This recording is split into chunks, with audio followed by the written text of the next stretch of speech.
तो छात्रों, पिछले वीडियो में मैंने आपको प्रेजेंट पार्टिसिपल के बारे में जानकारी दी। आपने जाना, समझा, सुना और देखा। तो आज आइए जो है पास्ट पार्टिसिपल के बारे में जाने। इसके लिए मैं आपको दो चार उदाहरण के द्वारा बता देता हूँ।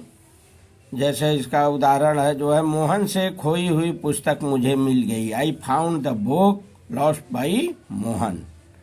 दूसरा उदाहरण देखिए, गरीबी से तंग आकर उसने आत्महत्या कर ली।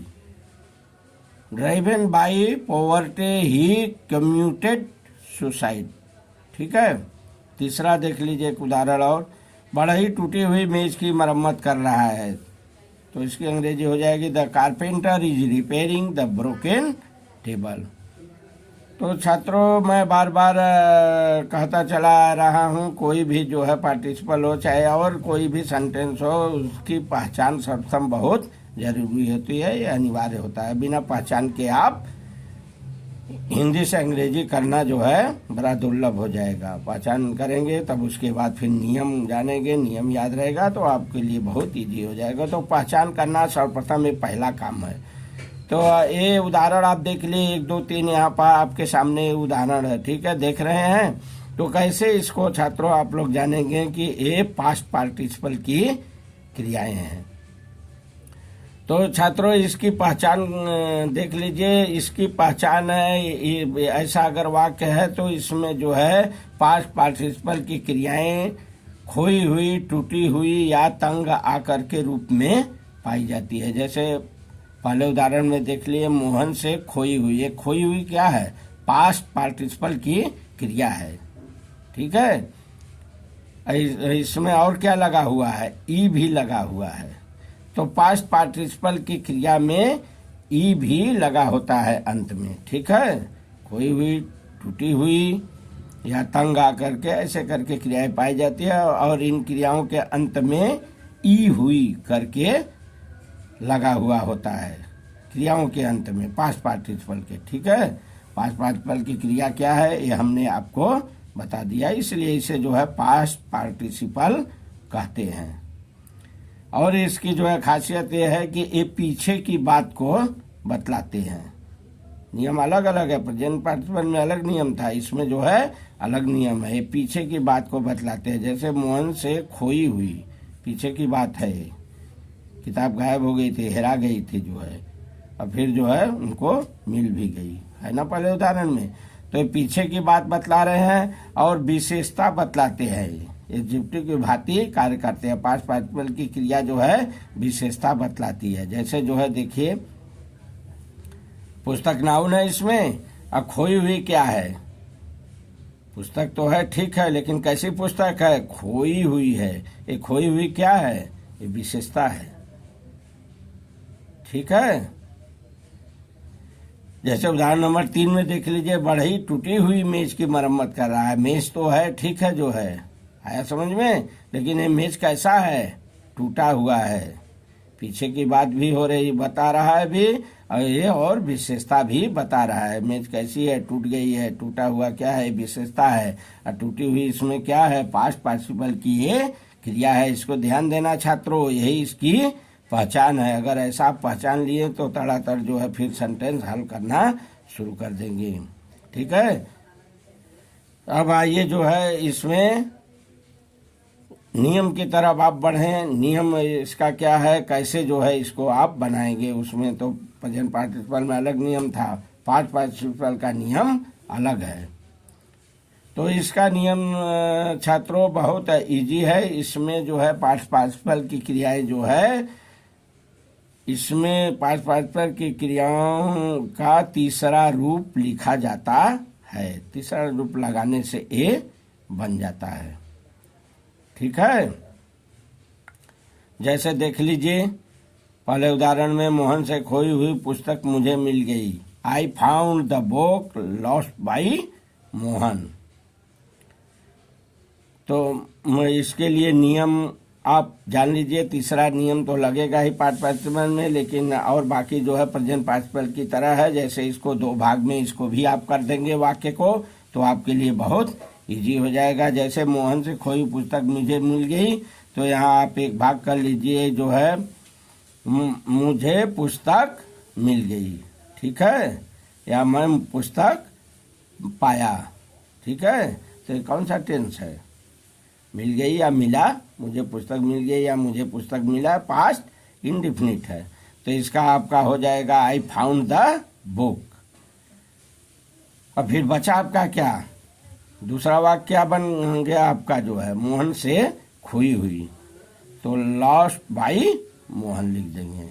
पास्ट पार्टिसिपल की क्रिया पहले लगाएंगे, वो भी तीसरे रूप में, उसके बाद जो है नाउन प्रोनाउन जो भी होगा उसको लिख देंगे। सेम उसी तरह है, केवल तीसरा रूप का इसमें जो है फर्क है।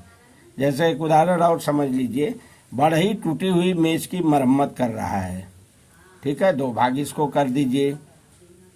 जैसे बढ़ई मरम्मत कर रहा है, मान लीजिए आपका एक भाग हो गया, ठीक है, ये बेसिक टेंस में आपका बन गया, कंटिन्यूअस हो गया ना, प्रेजेंट कंटिन्यूअस। एक बात ध्यान देना छात्रों, मैं बार बार कह रहा हूँ, बेसिक टेंस जो है प्रेजेंट, जैसे प्रेजेंट है, पास्ट है, फ्यूचर है, इसके बारे में जो है बेहतर आपको नॉलेज होना चाहिए, अच्छी तरह से जानकारी होना चाहिए, जबान पाना चाहिए, तभी हेल्प कर पाएंगे, नहीं तो जो है बड़ा मुश्किल हो जाएगा। तो यहाँ पर देख लीजिए जो है बढ़ई टूटी हुई मेज की मरम्मत कर रहा है, तो बढ़ई मरम्मत कर रहा है, ये एक वाक्य बना लीजिए। फिर आपका दूसरा वाक्य बच जाएगा जो है टूटी हुई मेज की, ठीक है। तो पहला वाक्य आपका बन गया जो है बढ़ई मरम्मत कर रहा है, तो क्या हो जाएगा इसका जो है द कारपेंटर इज रिपेयरिंग, ठीक है, ये बन गया। अब बचा क्या, टूटी हुई मेज। ध्यान से देखिए तीसरे उदाहरण में टूटी हुई मेज की, ये दूसरा वाक्य आपका बच गया, तो इसको लिख देंगे जो है टूटी हुई का क्या है, पार्टिसिपल, हमने कहा ना, पहला वाक्य बना लीजिए, उसको जो है बेसिक टेंस में आपका मिल जाएगा, एकदम इजी हो जाएगा। उसके बाद जो है पार्टिसिपल की क्रिया लगाएंगे, जो है पास्ट पार्टिसिपल की इसमें क्रिया जो है क्या है, ब्रोकन है, थर्ड फॉर्म हो जाएगा, टूटी हुई है तो ब्रोकन टेबल हो जाएगा, ठीक है, ये इसका नियम है। एक चीज और समझ लेना छात्रों, नियम में है जो है, जैसे पास्ट पार्टिसिपल की क्रिया जो है ट्रांसिटिव वर्ब से बनी है, ठीक है, तो जो है नाउन प्रोनाउन के बाद लिखी जाती है, ठीक है, जिसकी वह विशेषता बतलाती है। जैसे जो उदाहरण नंबर 1 में देख लीजिए, खोई हुई पुस्तक क्या है, ये खोई हुई पुस्तक है, ये खोई हुई जो है पास्ट पार्टिसिपल की क्रिया है, ठीक है, ट्रांसिटिव वर्ब से बनी हुई है, और ये नाउन प्रोनाउन के बाद इसलिए इसको लिखा गया, खोई हुई को बुक के बाद इसलिए लिखा गया क्योंकि यह जो है क्या कर रही है, ट्रांसिटिव वर्ब से बनी हुई है, इसलिए जो है इसको बाद में लिखेंगे, क्योंकि यह विशेषता बतला रही है, जिसकी विशेषता बतलाएगी जो है उसको बाद में लिखेंगे। आया समझ में, इसे ध्यान से इसको समझ लीजिए। यदि पार्टिसिपल की क्रियाएं ट्रांसिटिव वर्ब से बनी हुई हैं, ठीक है, जो नाउन या प्रोनाउन के बाद लिखा जाता है, ट्रांसिटिव वर्ब की क्रियाओं को नाउन प्रोनाउन के बाद लिखा जाता है। ट्रांसिटिव वर्ब इसमें जैसे पहले उदाहरण में खोई हुई पुस्तक, तो जो है यहाँ पर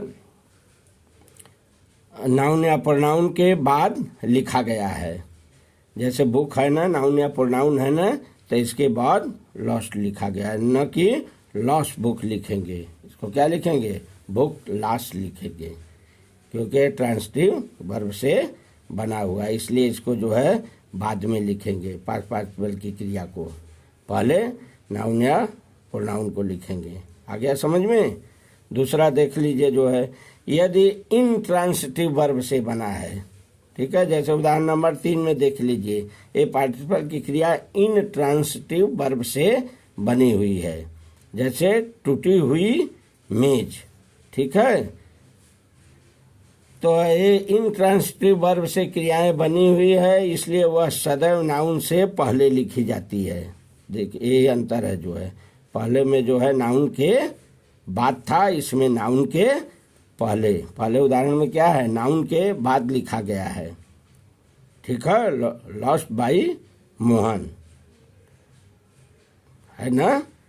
पहले उदाहरण को देखिए, तो नाउन के बाद है, इसमें नाउन के पहले आता है। जैसे उदाहरण नंबर 3 में टूटी हुई मेज है, ये इंट्रांसिटिव वर्ब से पार्टिसिपल की क्रिया बनी हुई है, तो इसलिए यह सदैव जो है नाउन से पहले लिखी जाती है। जैसे क्या, इसको लिख देंगे, ब्रोकन टेबल। क्यों ब्रोकन पहले लिखा गया? क्योंकि यह इंट्रांसिटिव वर्ब से बना हुआ पास्ट पार्टिसिपल की क्रिया है, इसलिए यह जो है सदैव नाउन से पहले लिखा जाएगा। इसीलिए ब्रोकन टेबल लिखा गया, न कि टेबल ब्रोकन। ठीक है, ये नियम है। तो मुझे उम्मीद है आपको अच्छी तरह समझ में आ गया है। बहुत सिंपल है छात्रों, बहुत इजी है। ज़रा सा ध्यान देंगे तो आप जो है फतह की ओर बढ़ जाएंगे। तो आज मैं यहीं पर समाप्त करता हूँ पास्ट पार्टिसिपल के बारे में जो है। अब आप जो है परफेक्ट पार्टिसिपल की जानकारी अगले वीडियो में करेंगे। तब तक के लिए धन्यवाद।